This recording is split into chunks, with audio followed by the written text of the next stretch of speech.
तो आज जो हम लोग आज देखेंगे वो अर्थराइटिस नी पेन के ऊपर हम लोग प्रकाश डालेंगे। थोड़ा देर के लिए समझ लीजिए कि कोई पेन आपके शरीर में है, कष्ट है, तकलीफ है, दर्द है और हम लोग उसके लिए दवा खाते हैं।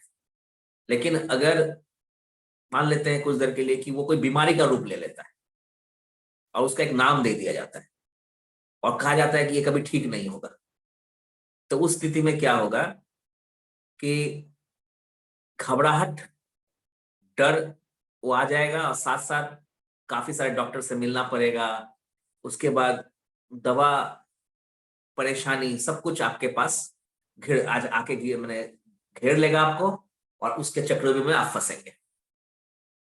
तो दो पॉइंट में हम लोग बात करेंगे। या तो आप बीमार हो चुके हैं, तब तो आपको सोल्यूशन चाहिए ही चाहिए, और या फिर आप बीमार अभी हुए नहीं है, आप बीमार होना भी नहीं चाहते, तो उस स्थिति में भी आप इस पर जो भी पॉइंट्स या जो भी ट्रीटमेंट बताया जाएगा आप उस पर फोकस डाल सकते हैं, आप उस पर ध्यान दे सकते हैं। तो दोनों स्थिति में, बीमार हो या बीमार नहीं होना चाहते, दोनों स्थिति में। तो चलिए एक हम लोग कोशिश करते हैं, एक स्लाइड में दिखाऊं। तो उससे पहले खाली थोड़ा सा बता दूं कि अर्थराइटिस में जैसे या नी पेन, तो खैर नी पेन तो एक ही जगह खाली हुआ, लेकिन अर्थराइटिस में जनरली क्या होता है कि सारे जॉइंट्स में एक पेन या स्वेलिंग जैसा हो जाता है। तो मैं आपको बताऊंगा कि TIS जो लिखा हुआ है, अर्थराइटिस में जो TIS जो लिखा हुआ है, या स्पॉन्डिलाइटिस का TIS, साइनोसाइटिस का TIS, जो TIS लास्ट में जो जोड़ा गया है, इसका मतलब ही हो गया कि स्वेलिंग, सूजन। तो अर्थराइटिस क्या है? जॉइंट्स का, आम भाषा में मैं कोशिश कर रहा हूं बताने का, एक या एक से अधिक जॉइंट्स में स्वेलिंग, साथ में दर्द हो सकता है, स्टिफनेस हो सकता है, और उम्र के साथ साथ वो बढ़ेगा। और खासकर दो तरह का अर्थराइटिस देखा गया है, ऐसे तो बहुत सारे हैं, लेकिन मेनली जो दो तरह का है वो है ऑस्टियोआर्थराइटिस और रूमेटॉइड अर्थराइटिस। इसके अलावा गोट अर्थराइटिस है, लेकिन दो ही पर हम लोग आज बात करेंगे। और उसके बाद स्पेसिफिकली नी पेन पर हम लोग फोकस करेंगे। तो एक फोटो मैं आपको दिखाना चाहूंगा, शायद आपने कभी देखा होगा ऐसा एक फोटो, शायद आप किसी को देखे होंगे इस तरह का होते हुए। तो ये फोटो आप देखिए, अभी स्क्रीन पर आ रहा है।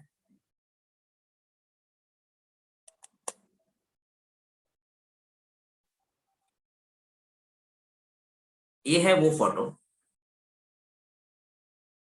ये किसी पेशेंट का हाथ है, आप देख सकते हैं क्या स्थिति है हाथ का।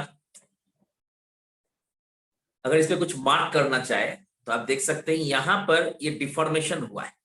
ये जितना जगह मैं दिखा रहा हूं, इस सब जगह में ये डिफॉर्म कर गया, यानी अपना जो शेप है सब चेंज कर लिया है। ये सब जगह में प्रॉब्लम हुआ है, डिफॉर्म कर गया इतना सारा जगह में। और ये व्यक्ति जिनका ये हाथ है, कभी एकदम नॉर्मल, और आज ये पर्टिकुलर प्रॉब्लम उसको हुआ है। और ये जो प्रॉब्लम आप देख रहे हैं, इसका भी एक नामकरण दिया गया है, अर्थराइटिस, रिमेटॉइड अर्थराइटिस।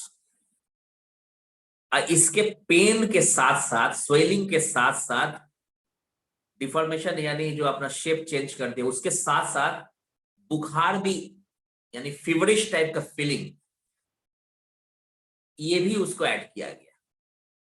उसके बाद दवा चला, इंजेक्शन चला, तब भी रिजल्ट नहीं आ रहा है।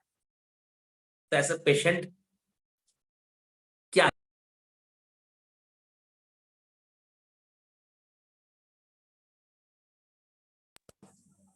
तो ऐसा पेशेंट क्या करेगा?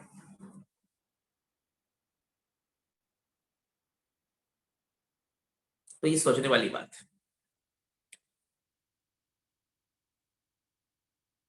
अब इसको इसको देखिए,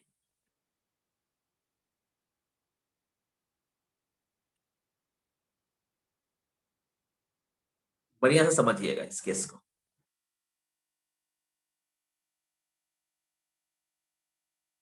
यहां पर आप देखिए कार्टिलेज का कहानी, डिग्रेडेड कार्टिलेज, उसके बाद स्वेल किया हुआ है इंटरनल पार्ट जिसको साइनोवियल मेम्ब्रेन बोलते हैं, साथ साथ हड्डियों का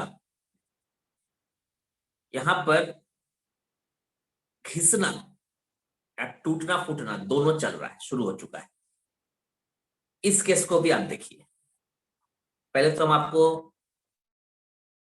वो हाथ का या पैर का डिफॉर्मेशन टाइप का कुछ दिखाया, अब मैं आपको दिखा रहा हूं ये कहानी। तो आखिर ये क्या है, अब आपको मैं स्टेज बताता हूं। रूमेटॉइड अर्थराइटिस का जो पहला स्टेज है, आप ताज्जुब करेंगे ये जानकर, बॉडी का जो टिश्यू है, बॉडी का जो टिश्यू है, लोग कहते हैं कि बॉडी का जो टिश्यू है उसको बाहर से तकलीफ पहुंचता है तो पेन उठता है, कष्ट होता है। लेकिन रिमेटॉइड अर्थराइटिस में स्टेज 1 में ही बॉडी के जो जॉइंट का जो टिश्यू है, बॉडी खुद गलती से जॉइंट के टिश्यू को अटैक करने लगता है। यानी बाहर से नहीं, बॉडी खुद गलती से अपने ही जॉइंट के टिश्यू को अटैक करता है। तो आपका जो शत्रु है वो अंदर में है। दूसरा स्टेज में क्या है, बॉडी जो है एंटीबॉडी क्रिएट करता है, आपका जो शरीर है वो एंटीबॉडी क्रिएट करता है, लेकिन जो जॉइंट्स है वो सूज जाता है, स्वेलिंग करने लगता है। तो क्या हुआ, जॉइंट्स में जैसे जो गांठ है आप देख रहे हैं, ये स्वेल करना, फूलने लगेगा। उसके बाद जब ये जॉइंट्स फूलने लगेगा, उसके बाद ये धीरे धीरे बेंड करने लगेगा। जैसे मान लीजिए अभी सीधा उंगली है, ये तिरछा इधर मूव करेगा, चाहे इधर मूव करेगा, टेढ़ा मेढ़ा, जैसा अभी आपको अब फोटो दिखाया टेढ़ा मेढ़ा होने लगेगा, बेंट हो जाएगा, डिफॉर्म करेगा, यानी अपना शेप यानी आकार से विपरीत हो जाएगा। फिंगर्स जो है एकदम ऐसे हो जाएगा। और नर्व में जो है वो प्रेशर देगा, ये जो डिफॉर्म है यहां से नस होगा, कहीं ना कहीं से नस है, ये हर जगह में नस है।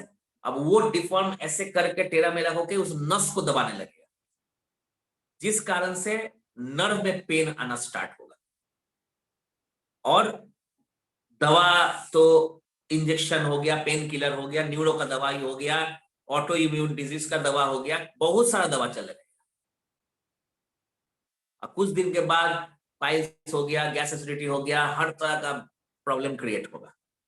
और अगर इसको ट्रीटमेंट ढंग से नहीं किया जाए तो जैसे जैसा उम्र बढ़ेगा फिर ये काम ही करना बंद हो जाएगा। अब वो हाथ हो सकता है, पैर हो सकता है, काम करना ही बंद कर देगा, पूरी तरह से लाचार, ये हाथ खत्म या पैर खत्म, ज्वाइंट्स ही गायब हो जाएगा, हड्डी का कहानी पूरा खत्म। तो ये खतरनाक बीमारी रूमेटॉइड अर्थराइटिस बोलते हैं। सोचिए, और इस बीमारी का इलाज ढंग से नहीं मिलता। छोटा छोटा ज्वाइंट से पहले स्टार्ट होगा, फिर बड़ा बड़ा ज्वाइंट्स यहां यहां सब जगह में आना शुरू हो जाएगा। तो बहुत ही खतरनाक ये प्रॉब्लम है, डिजीज है। लेकिन इसको ट्रीटमेंट भी समय से होना चाहिए।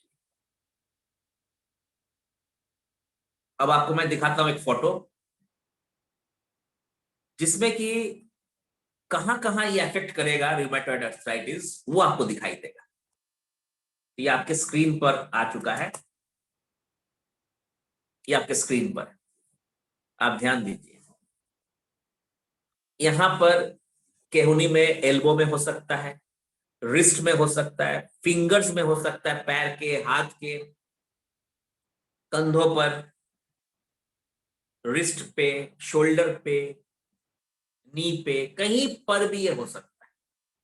और हो सकता है कि दर्द भी मूव करे, कभी कंधा में दर्द हो, कभी केहूनी में दर्द हो, कभी उंगली में दर्द हो, कभी रिस्ट में दर्द हो, फीवरिश टाइप का फीलिंग लग रहेगा कि हमेशा बुखार बुखार जैसा लग रहा है,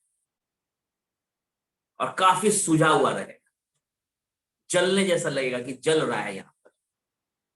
तो ये रूमेटॉइड अर्थराइटिस का लक्षण है, और ये बीमारी नहीं जल्दी ठीक होता है, प्रेजेंट सिस्टम से नहीं ठीक होगा। अब आते हैं, आपको एक और फोटोग्राफ मैं दिखाऊंगा। अब इसको देखिए, ये जो पहला फोटो है, ये आप देख लीजिए, ये जॉइंट मोटा मोटी सही है, ये पैर का जॉइंट बता रहा हूं। और ये हो गया आपका रूमेटॉइड, ये हो गया पहला, ये हो गया दूसरा, और ये हो गया तीसरा। तो ये हो गया रूमेटॉइड अर्थराइटिस, ये वाली तीसरी वाली, इसकी बात मैं कर रहा था। यहां आपने क्या देखा कि स्वेलिंग हो गया, और हड्डी जो है अंदर से डिफॉर्म कर रहा है, यानी अपना शेप खराब कर रहा है। लेकिन ये दूसरा वाला है, ये भी एक अर्थराइटिस है, और ये जो अर्थराइटिस है, ये ऑस्टियोआर्थराइटिस के नाम से जाना जाता है। यहाँ हड्डी जो है घिसने लगता है फ्लूइड की कमी से, और खुरदुरा होने लगता है, टूटना शुरू कर देता है। तो आप देख सकते हैं, नी पेन जैसे हम लोग बोलते हैं, नी पेन है, तो नॉर्मल नी पेन आराम से इलाज कीजिए, सही हो ही जाइए, कोई दिक्कत नहीं। लेकिन अगर वही नी पेन ऑस्टियोआर्थराइटिस या रूमेटॉइड अर्थराइटिस के कारण हो रहा है,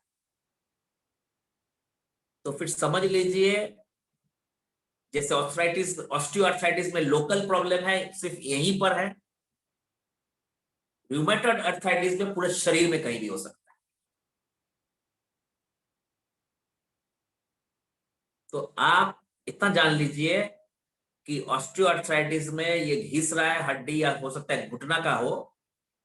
लेकिन अगर रूमेटॉइड हो गया, तो उंगली, पैर का, हाथ का, कंधे का, घुटना का, हर जगह में चेंजिंग आना स्टार्ट हो जाएगा। ये इंटरनली शरीर अपने ही जॉइंट टिश्यू को अटैक करने लगता है। ये दो अर्थराइटिस को आपको समझना बहुत जरूरी है। अगर ये हो गया, तो समझ लीजिए नॉर्मल नी पेन से बढ़कर हो गया, बीमारी का रूप ले लिया। अब इस पे ध्यान देना पड़ेगा। अब इस ऑस्टियोआर्थराइटिस के पिक्चर को देखिए, ये एक नॉर्मल है, और ये ऑस्टियो है, ऑस्टियोआर्थराइटिस। इसमें गौर कीजिए, ये जो कार्टिलेज था, ये व्हाइट वाला जो ये देख रहे हैं ना, ये जो है, ये कार्टिलेज हो गया। अब ये क्या स्थिति हो गया देखिए, ये क्या बना देखिए। ये कहानी, कार्टिलेज अब नजर ही नहीं आ रहा है, कार्टिलेज का ही लॉस हो गया। तो जब कार्टिलेज का लॉस हो जाएगा, तो क्या होगा, घिसना स्टार्ट होगा। जो दोनों के बीच में जो ग्रीजिंग करने का या रोक लगाने का, कहीं घिसे नहीं, तो मेनिस्कस वो भी खत्म हो जाएगा, कहानी खत्म। जॉइंट का जो नॉर्मल स्पेस है, आप लेफ्ट साइड इस डायग्राम को देखिए, वो जॉइंट स्पेस ही कहानी खत्म, नैरो हो जाएगा। आप गौर कीजिए, वो शेप, वो जॉइंट का जो स्पेस होना चाहिए, वो कम होता हुआ दिख रहा है। और इस कारण से क्या हो रहा है, छोटा छोटा टुकड़ा में हड्डी टूटने लग रहा है। आप देख सकते हैं, फोटोग्राफ से पूरा जानकारी आपको हो जाएगा। नॉर्मली नी पेन और अर्थराइटिस का नी पेन या शोल्डर पेन या बैक पेन, ये सब बहुत बड़ा चीज हो जाएगा अर्थराइटिस में। लेकिन आपके पास उपाय है। अगर आप इससे बचना चाहते हैं तो आपके पास उपाय है। वर्ल्ड क्लास टीएंस के प्रोडक्ट का हेल्थ कॉन्सेप्ट, जिसमें cleansing, replenishing, strengthening and balancing जो कहीं नहीं है, उसका सहारा लीजिए। और अगर कोई शंका के कारण आप इसका सहारा नहीं लेते तो 90% से ज्यादा चांस है कि ये पर्टिकुलर चेयर का सहारा आपको लेना पड़ेगा जिंदगी भर के लिए।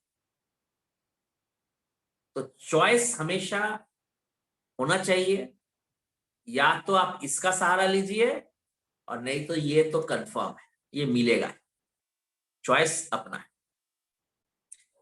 अब इस पे हम लोग आगे बढ़ेंगे और जानेंगे कि कैसे, अगर नॉर्मल नी पेन हो तो कैसे ठीक करेंगे, और अर्थराइटिस वाला जॉइंट्स एंड नी पेन हो तो कैसे ठीक या रिलीफ करें, रिलीफ या ठीक करें, कोशिश करेंगे ठीक करने का या कंट्रोल करने का। तो कैसा रहे, कैसे होगा। सबसे पहले हम लोग सब अपना एक्यूलाइफ मशीन से इलेक्ट्रोमैग्नेटिक पावर के तहत हम लोग हाथ के थ्रू, लेफ्ट हैंड के थ्रू कुछ पॉइंट्स को टच करेंगे और वहां 2 से 5 मिनट का एनर्जी लेंगे और उस एनर्जी से कोशिश करेंगे कि रिलीफ, कंट्रोल या क्योर हो। लेकिन कौन पॉइंट पर, तो आपके स्क्रीन आपके व्हाइट है और यहीं पर व्हाइट बोर्ड में डायग्राम बनाकर हम लोग सीखेंगे और जब रिजल्ट मिले तो एक दूसरे को बताएंगे। तो पहले तो आप हाथ का एक इस तरह से फोटो बना लीजिए, जैसा कि मैं बना रहा हूं अभी। ये लेफ्ट हैंड का अंदरूनी भाग है, यानी ये वाला भाग जो मैं आपको वीडियो पे दिखा रहा हूं। अब यहां पर पॉइंट्स करना है नॉर्मल नी पेन का। नॉर्मल नी पेन, तो आपके पास अस्त्र शस्त्र में क्या है? एक्यूलाइफ है, हेड केयर है, पीसीएम है और इंटरनल प्रोडक्ट्स है। तो हम लोग अभी यूज करेंगे एक्यूलाइफ। एक्यूलाइफ निकालकर उसको हम लोग रिलीफ मोड में डालेंगे और सबसे पहले इस पॉइंट को अटैक करेंगे। अगर नॉर्मल नी पेन है तो सीधा चले आएंगे यहां पर,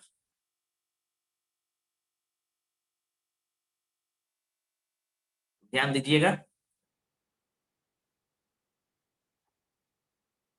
कि इस जगह पे हम लोग पॉइंट को बनाएंगे। नॉर्मल नी पेन, सिर्फ थोड़ा सा नी में दर्द है, घुटना में दर्द है, अर्थराइटिस नहीं है, घुटना में दर्द है, नॉर्मल नी पेन। तो यहां पर हम लोग एनर्जी को देंगे और जब एनर्जी हमने दे दिया तो हमने फाइंड आउट किया कि इस जगह पे, ई वाला पॉइंट पे और ई वाला पॉइंट पे हमें ज्यादा कष्ट हो रहा है जब एनर्जी दे रहे हैं और ज्यादा देर तक एनर्जी ये पॉइंट ले रहा है। और जब एनर्जी लेने के बाद जब चेक कर रहे हैं डिटेक्ट मोड में, तब भी वहां ज्यादा बता रहे हैं बाकी जगह के कंपेयर में। तो इस जगह दोनों को हम नोट कर लिए। नोट करने के बाद इसको जो है क्या करेंगे, 3-4 मिनट एक्स्ट्रा एनर्जी देंगे और बढ़ता हुआ क्रम में, यानी जितना शरीर ले ले और फिर धीरे कम होने लगे, फिर बढ़ा दे। जब इसको हम लोग इस तरह से इस मोड में करेंगे तो क्या होगा कि पर्टिकुलर जहां पर पेन का प्रॉब्लम क्रिएट हो रहा है, जहां से एक्चुअल पैर में, उसका रिफ्लेक्स पॉइंट आपके उंगली में है, लेफ्ट हैंड के इस उंगली में, रिंग फिंगर में, वहां पर ये एनर्जी लेना देना होगा और शरीर खुद ब खुद वो एनर्जी लेगा, वो खुद ब खुद वो एनर्जी लेगा। तो सबसे पहले कॉमन सारा पॉइंट्स को कर दिए, एनर्जी ले लिए, और उसके बाद इस पर्टिकुलर 2 पॉइंट पे एनर्जी को लिए, बढ़ने के क्रम, बढ़ता हुआ क्रम में। इतना अगर आपने कर दिया और पर डे आपने एनर्जी को ले लिया, और इसके बाद आपने हेड केयर का इस्तेमाल कर लिया लोकल में जहां दिक्कत है वहां पर, या फिर बीसीएम मशीन का इस्तेमाल आपने कर लिया जहां पर जो पोस्चर आपका ऑन चेयर किया जाता है, अंडर नी किया जाता है, आपने उसको भी किया, मेरे एक्सपीरियंस के हिसाब से इतना ही काफी है। और कुछ इंटरनल सप्लीमेंट देना है तो मैं आपको बगल में लिख देता हूं। सबसे पहला जो काम होगा वो एक्यूलाइफ का एनर्जी देना पड़ेगा। एक्यूलाइफ का एनर्जी जो मैंने डायग्राम में दिखाया उसके हिसाब से देना है। दूसरा जो है, हेड केयर से जहां पर एक्चुअली पैर में प्रॉब्लम है, नी में प्रॉब्लम है, घुटना में प्रॉब्लम है, वहां पर हेड केयर को वाइब्रेटिंग मोड में डालकर, कंटिन्यूअस वाइब्रेटिंग मोड में डालकर थोड़ा पंप करना है। मतलब अब हेड केयर को यहां रखकर थोड़ा पंप करना है, मैंने ऐसे पकड़े हुए हैं, उसका थोड़ा सा प्रेशर किए, फिर रख दिए, थोड़ा सा प्रेशर दिए। इससे क्या होगा, वो 3500 पिन एक्यूप्रेशर मोड से 3500 पिन काम करेगा। यानी एक पॉइंट नॉर्मल एक्यूप्रेशर में होता है, एक जिम्मी का पॉइंट, या 35 पॉइंट काम करेगा। इतना एडवांस है, सोचिए 35 गुना ये आप कर सकते हैं। तो वो आप पंपिंग वाइब्रेशन एक साथ आप दे रहे हैं और इंफ्रारेड ऑटोमेटिक मोड में जा रहा है, ये आपको करना है। तीसरा जो है, बीसीएम पे हैंड करे चाहे नहीं करे, ऑन चेयर करना बहुत जरूरी है, यानी चेयर में बैठा के पैर को रखवाना है। उसके बाद अंडर नी यानी घुटना के नीचे बीसीएम को रख के मशीन को चलाना है दोनों पैर में, बेशक एक पैर में दिक्कत हो, दोनों पैर में लेना है। ये दोनों चीज करना ही करना है। और इंटरनल में आप ज्यादा कुछ नहीं, अगर नॉर्मल नी पेन है तो जिंक और टी पोली दे दीजिए, इतना काफी है। इसके अलावा कोई जरूरत ही नहीं है। बाकी आप कुछ भी दे सकते हैं, मल्टीविटामिन हो सकता है, ओमेगा हो सकता है, कुछ भी आप दे सकते हैं, बट इतना काफी है। नॉर्मल नी पेन, कोई डिफॉर्मेशन नहीं, कोई रिमेटॉइड अर्थराइटिस नहीं, कोई ऑस्टियो अर्थराइटिस नहीं, कुछ नहीं, नॉर्मल नी पेन है।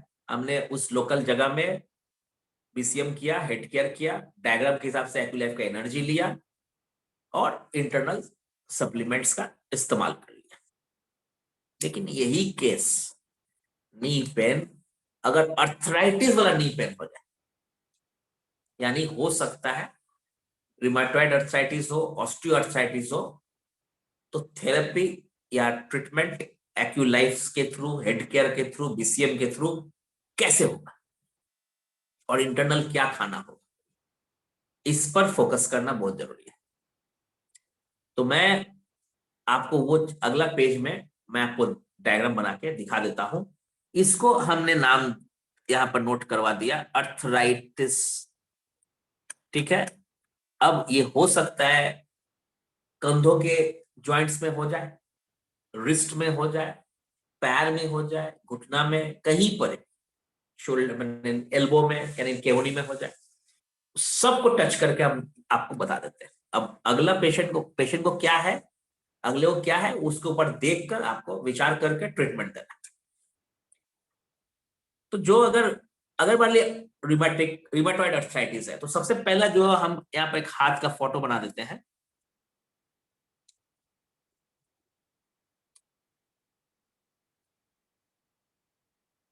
यहां पर हाथ का फोटो बन गया। अब यहां पर जो पहला पॉइंट होगा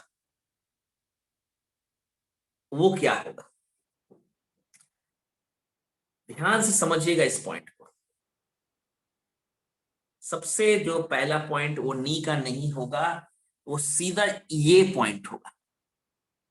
यहां पर एक पॉइंट कानी उंगली में अंदरूनी साइड यानी इंटरनल पॉइंट, इस पॉइंट को फोकस कीजिए। आपका ये वेरी इंपॉर्टेंट पॉइंट है, और इस पॉइंट को जो नाम हम लोग देते हैं ये है रियूमेटिज्म का पॉइंट। और इस पॉइंट को आपको जैसे ही आपने 5 से 7 मिनट दिया इस पॉइंट को, तो उस पॉइंट पे सेंसेशन आना स्टार्ट होगा, बहुत ज्यादा कस के लगेगा उंगली में, लेकिन रिजल्ट उससे ज्यादा आएगा। ये रियूमेटिज्म का पॉइंट हो गया, ये आपको ध्यान देना पड़ेगा इस चीज पर।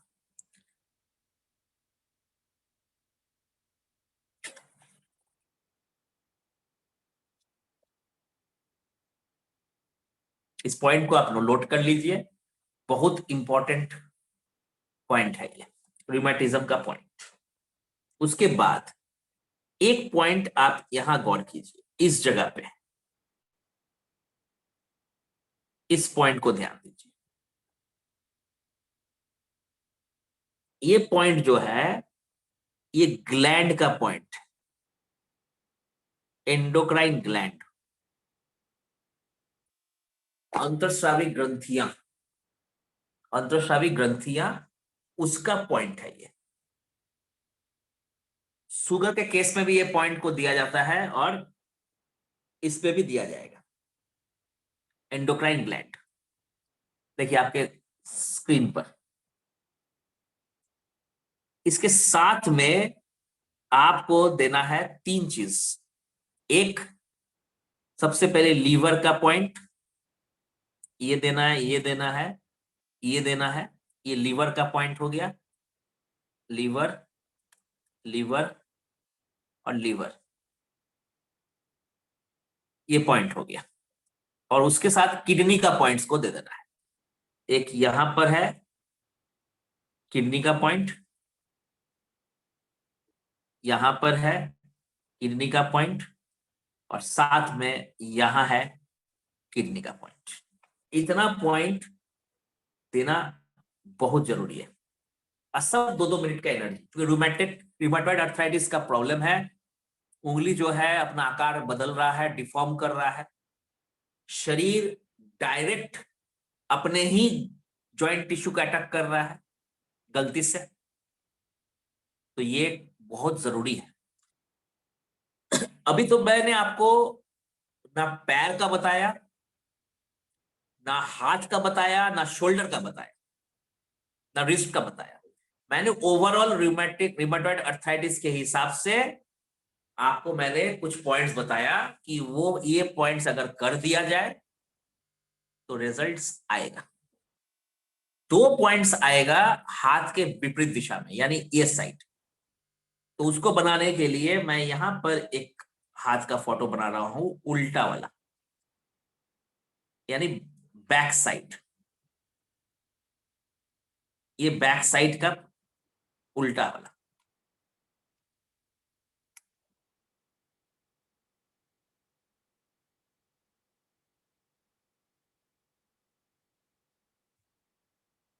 ठीक है, ये बैक साइड हो गया। यहां पर कुछ नहीं करना है, सिर्फ 2 पॉइंट करना है। मैं आपको ये पॉइंट दिखा देता हूं। ये एक पॉइंट यहां पर है, आप ध्यान दीजिए। ये आपके डायग्राम यहां बना लीजिए। यहां पर एक पॉइंट यहां है और एक पॉइंट यहां है। ये 2 पॉइंट भी रूमेटिज्म का पॉइंट। अभी 2 पॉइंट अगर आपने दे दिया, ये 2 पॉइंट, और इधर का आपने 7 पॉइंट के लगभग आ रहा है, 1 2 3 4 5 6 7 पॉइंट और ये 2 पॉइंट, टोटल 9 पॉइंट्स। अभी मैंने ना पैर का पॉइंट किया, ना शोल्डर का, ना रिस्ट का, ना कंधा का, कुछ भी नहीं किया। इस सारा पॉइंट्स, जितना भी रूमेटिज्म का पॉइंट मैंने बताया, ये सिर्फ और सिर्फ कहीं का भी पॉइंट हो, प्रॉब्लम हो, चाहे कंधा का हो, रिस्ट का हो, पैर का, घुटना का, उंगली का हो, रिमेटॉइड आर्थराइटिस का, ये पहले करना पड़ेगा 2-2 मिनट। तो ये मैं बता दिया रिमेटॉइड का, रिमेटॉइड आर्थराइटिस का 9 स्टार्टिंग पॉइंट। अब इसके बाद आप पैर का पॉइंट करिए, शोल्डर का पॉइंट करिए, नी का पॉइंट करिए, जहां दिक्कत है वो पॉइंट करिए। और मैं तो हमेशा कहता हूं, आप सब पॉइंट 2-2 मिनट 1-1 मिनट कर दीजिए, नहीं तो आज नी में है, कल कंधा पे जाएगा, उंगली से स्टार्ट हुआ है, स्मॉलर जॉइंट से स्टार्ट हुआ है, पूरे शरीर में फैलेगा। ये आपको ध्यान रखना पड़ेगा। अब ये जो पॉइंट्स मैंने आपको बताया, इसमें बीसीएम का उपयोग कैसे होगा, अब यहाँ रूमेटॉइड का मैं बता रहा हूं, अभी ऑस्टियो का नहीं बता रहा हूं। अभी ऑस्टियो का थोड़ी देर में बताता हूं। तो इसमें कैसे होगा बीसीएम, क्योंकि आपको हो सकता है कि पैर में भी हो, घुटना में हो, कमर में, कहीं भी कुछ भी हो सकता है। तो उस स्थिति में आप बीसीएम का पोस्चर कहां कहां करेंगे, ये क्वेश्चन उठ सकता है। तो बीसीएम के लिए मैं आपको बता दे रहा हूं पॉइंट। सबसे बने सॉरी पोस्चर, बीसीएम का पहला पोस्चर हो गया हैंड, उसके बाद on chair, under knee, cervical और लंबर यानी कमर। ये करना ही करना है, जरूरत पड़े तो सीटिंग भी करा दीजिए, बहुत जरूरी है।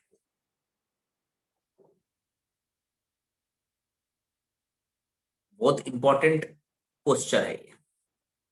एक्विलाइफ का एनर्जी हो चुका है, मैंने अभी अभी आपको बता दिया है कहां कहां करना है।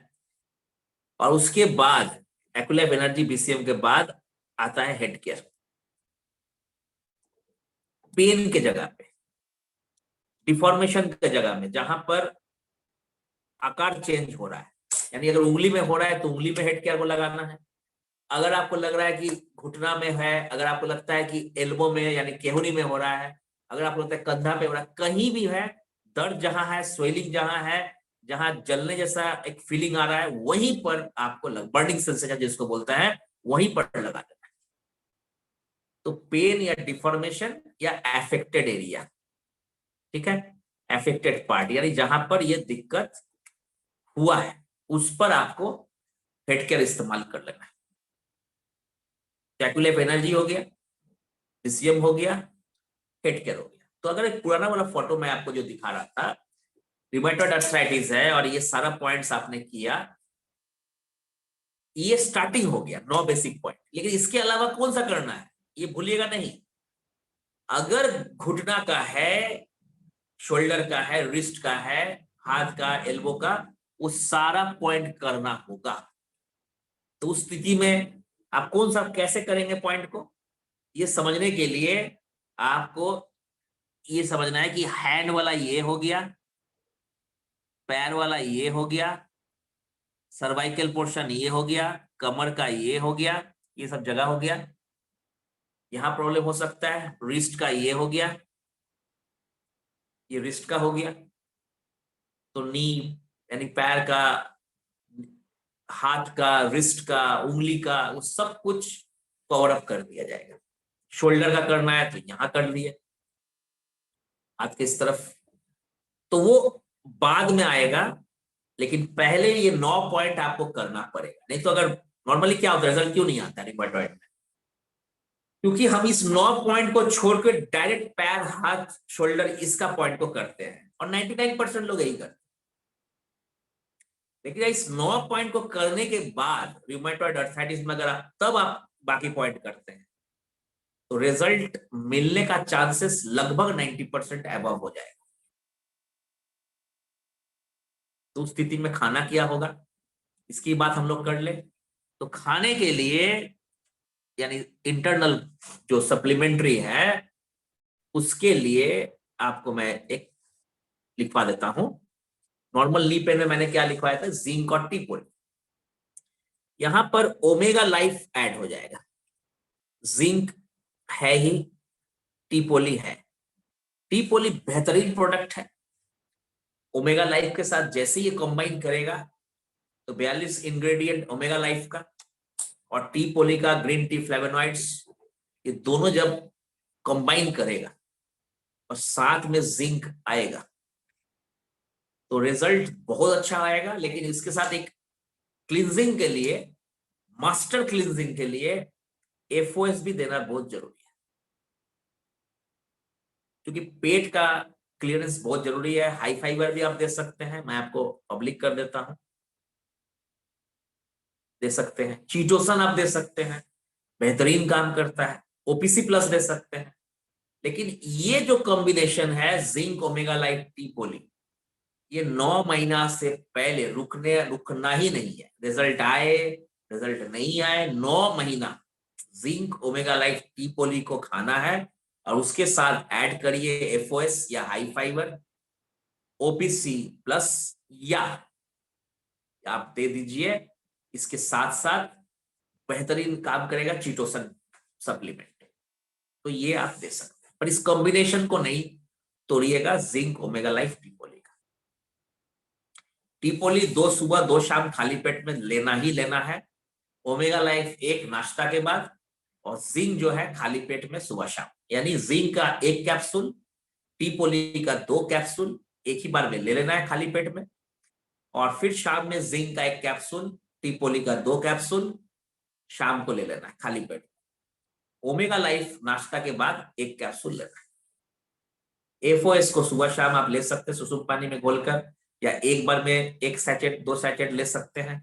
हाई फाइबर को रात में खाना खाने के बाद ले सकते हैं। अगर पानी का कोई दिक्कत नहीं है, पानी आप पीते रहते हैं, तो दोपहर में भी ले सकते हैं आफ्टर फूड। नॉर्मल पानी में लेना है, सुसुम पानी में कहीं मत लीजिएगा। चीटोसन कभी भी 2 कैप्सूल आप इस केस में ले सकते हैं, काम करेगा और बेहतरीन काम करेगा और फास्ट रिजल्ट देगा। जितना जल्दी आप इस पे लगेंगे उतना अच्छा रिजल्ट देगा। रूमेटॉइड का इलाज वर्ल्ड ओवर में कहीं नहीं है, इस सिस्टम से आपको रिजल्ट मिलेगा। लेकिन क्या होता है कि आप अगर करेंगे और जो ट्रीटमेंट ले रहा है, हो सकता है बी योर ओन डॉक्टर के माध्यम से वो खुद ले रहा हो, तो अब भरोसा के साथ करना होगा। हो सकता है पहला 10 दिन, 15 दिन, 30 दिन, 40 दिन, 45 दिन, 60 दिन तक कोई रिजल्ट नहीं आए, पर मैं आपको बताना चाहूंगा रिजल्ट आएगा। कई लोगों को 10 दिन में रिजल्ट आता है, लेकिन इसके मतलब ये नहीं कि सबको 10 दिन में आएगा। कंपेयर नहीं करना है, सबका शरीर अलग है। क्लींजिंग करते रहिए एफओएस हाई फाइबर से और साथ में इसको लेते रहिए, कमाल का रिजल्ट आएगा। मिरेकल होगा, चमत्कार होगा। जिसका इलाज कहीं नहीं है उसकी इलाज इस कॉन्सेप्ट के साथ होगा, टियंस हेल्थ कॉन्सेप्ट के थ्रू होगा। अब मैं आपको जो बताना चाह रहा हूं वो है ऑस्टियोआर्थराइटिस। अब ऑस्टियोआर्थराइटिस में ये लोकल प्रॉब्लम ज्यादातर नी का होता है, घुटने का, तो मैं घुटने तक ही सीमित रखूंगा आज का टॉपिक को। सोचिए कि घुटना का जो हड्डी है, जो मैंने फोटोग्राफ दिखाया था, वो घिस चुका है, पूर्ण रूप से घिस गया है। वो कार्टिलेज टूट फूट चुका है, टुकड़ा टुकड़ा हो रहा है, घिस रहा है, दर्द काफी कर रहा है, कटकट आवाज कर रहा है। उस स्थिति में क्या करना है, यहां पर बहुत इंपॉर्टेंट एक पॉइंट समझना होगा आपको कि ये ऑस्टियोआर्थराइटिस जब हुआ है यानी फ्लूइड की कमी है और बहुत ज्यादा घर्षण बीच में हो रहा है, गैप की कमी हो गई होगी और हड्डी घिस रहा है, नी रिप्लेसमेंट के लिए कहा गया है। तो आप क्या करेंगे, एक बात क्लियर कट दिमाग में डाल लेना होगा कि अगर हड्डी घिस चुका है, ये हड्डी नया नहीं हो सकता है। अगर हड्डी हल्का हल्का टूट रहा है, छोटा छोटा टुकड़ा में खुरदुरा हो रहा है, तो हड्डी नया नहीं हो सकता। ऐसा नहीं है कि हड्डी फेविकॉल की तरह हम लोग उसको साट साट देंगे, नहीं हो सकता। ये दिमाग में डाल लेना, आप भी डाल लीजिए और जो उसको आप ट्रीटमेंट दे रहे हैं उसको भी डलवा दीजिए। और अगर आप बी और डॉक्टर माध्यम से खुद ले रहे हैं तो आपके दिमाग में आ जाना चाहिए, अगर आपका उम्र 50 साल है, हड्डी घिस चुका है, कटकट आवाज कर रहा है, टूट रहा है, फूट रहा है, ऑस्टियोआर्थराइटिस का नामकरण हो चुका है, तो 15 साल 20 साल जैसा हड्डी नहीं होगा, 50 साल वाला ही रहेगा, ऑस्टियोआर्थराइटिस वाला ही हड्डी रहेगा। लेकिन कष्ट जो है, दर्द जो है, असहनीय परेशानी जो है, जमीन पे बैठना मुश्किल है, सीढ़ी से चढ़ना मुश्किल है, बाथरूम में बैठना मुश्किल है, उस कष्ट को आप दूर करेंगे। और अगर इस कष्ट को दूर कर दिए तो उसका हड्डी नया है कि पुराना है कि घिस गया, उससे उसको कोई फर्क ही नहीं पड़ेगा। तो आपके पास दो उपाय है, या तो नी रिप्लेसमेंट, घुटना बदल लीजिए, अब उसमें जो खर्चा हो, रिजल्ट आए नहीं आए, वो मुझे उस पर नहीं जाना है, या तो घुटना बदल दीजिए, और या फिर टियान्स का हेल्थ कॉन्सेप्ट का सहारा ले लीजिए, शायद घुटना रिप्लेसमेंट करने से बच जाए। तो कोशिश करके हमेशा देखना चाहिए, शायद हो जाए। और अभी तक इस एक्सपीरियंस में मैं यही कहूंगा, होगा जरूर, रिजल्ट मिलेगा जरूर। तो उसके लिए क्या करना होगा, सबसे इंपॉर्टेंट, आपको इंटरनल और एक्सटर्नल का बैलेंस करके चलना होगा। ऑस्टियोआर्थराइटिस अगर लोकल प्रॉब्लम है, नी का है, तो सबसे पहले जो हाथ में एक्यूल लाइफ का जो पॉइंट है उस पे फोकस कीजिए। आपको मैंने पहले ही बताया है कि अगर इंटरनल पॉइंट है तो ये जो जगह है, ये जो जगह है, खासकर यहां पर ये जो जगह है, ये नी का पॉइंट, यहां खोज निकाली है एक्यूल लाइफ से, कहां लग रहा है सबसे ज्यादा। ऐसे घुटना तो आपको नजर आ रहा है कि घिसा हुआ है ओरिजिनल में, लेकिन उसका जो रिफ्लेक्स पॉइंट उंगली में है, रिंग फिंगर में, यहां पर, उसको खोज के निकालिए। और खोज निकालने के बाद एनर्जी यहां पहले दीजिए, 10-10 मिनट दीजिए, 5-5 मिनट दीजिए, जितना देना है दीजिए, जितना ज्यादा दे सकते हैं दीजिए, कोई दिक्कत नहीं। 5 मिनट दीजिए, 8 मिनट दीजिए, 10 मिनट दीजिए। उसके बाद इस मशीन को उठाइए, एक्यूलाइफ को, और डायरेक्ट ये जो पैर है, अब अगर मान लीजिए ये पैर है और ये घुटना है और यहाँ पर पेन है, इस जगह पे पेन है, यही कहीं कहीं इस जगह में भी पेन हो सकता है, इंटरनल में यहां पर हो सकता है, यहां हो सकता है, ये सब जगह पर नी पेन में, जहां आपको पेन हो रहा है, अगर ये जगह है, वहां एक्यूलाइफ को ले आइए और डायरेक्ट लगा मत दीजिए। अगर आप डायरेक्ट लगाएंगे तो रिजल्ट जल्दी नहीं आएगा।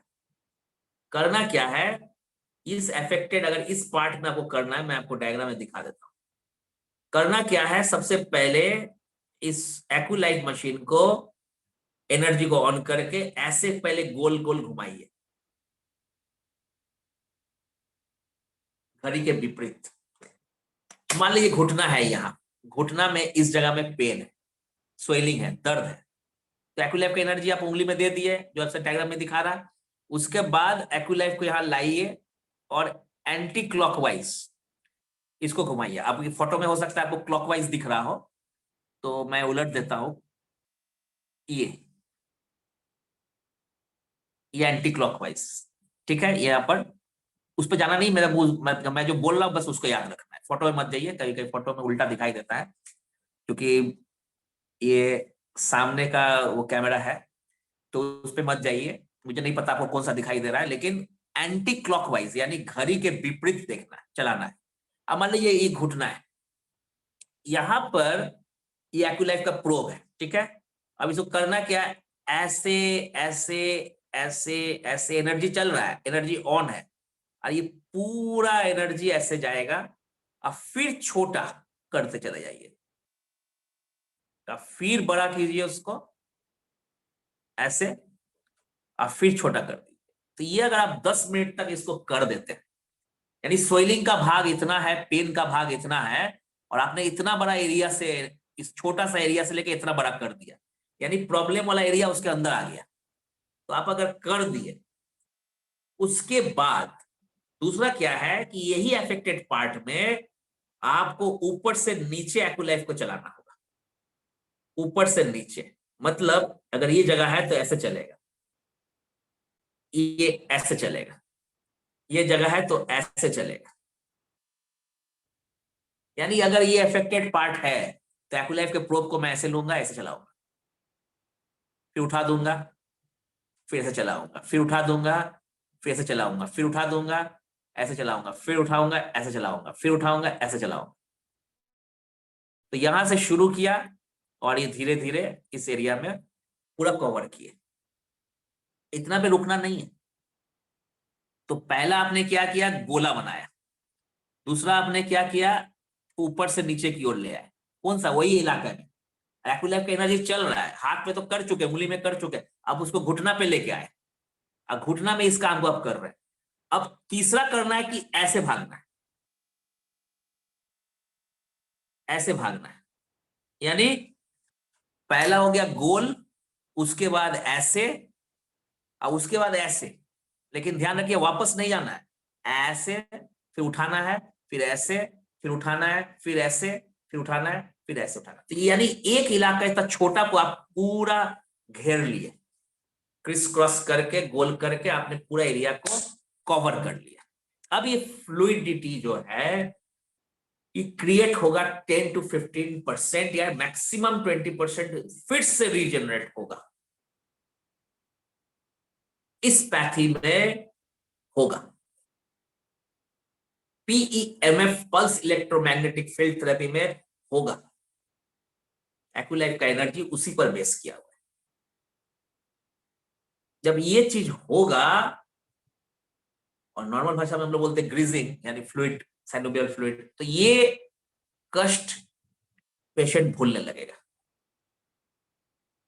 और फिर से जो दर्द है उसमें कमी आएगी, फिर से वो सीढ़ी चढ़ने में उनको मदद मिलेगा, जमीन पे बैठने में कष्ट नहीं होगी, और ये रिजल्ट आएगा। बट क्या एक दिन में आएगा, चमत्कार होगा? नहीं हुआ है ना, करना है चमत्कार। इसमें करना क्या है कि आपको मैं बताऊं, इसके साथ ये जो आपने किया, उसके बाद बीसीएम आपने जो किया, अंडर नी कर लीजिए, हेड केयर का इस्तेमाल कर लीजिए, लेकिन जो इंटरनल है उस पर ध्यान दीजिए। इसमें करना क्या है, जिंक को जरूर ऐड कीजिए, जिंक को ऐड कर दीजिए, ये एकदम मस्ट है, इसको खाना बहुत जरूरी है। उसके बाद जो है ओमेगा लाइफ को लीजिए, इसके अंदर में green tea extract, calcium, zinc, lycopene, wheat germ oil, सब कुछ डाला हुआ है, और इसको लेना है नाश्ता के ठीक बाद। आप टिपोली इसको साथ लीजिए, कोई दिक्कत नहीं, लेकिन साथ पे लेना है मल्टीविटामिन। इसमें विटामिन B12, D3 के साथ साथ लेसिथिन डाला हुआ है। ये कॉम्बिनेशन आएगा और इसमें बेहतरीन रिजल्ट एक सप्लीमेंट देगा, जो इसके बाद मैं लिखने जा रहा हूं, वो है ओपीसी प्लस।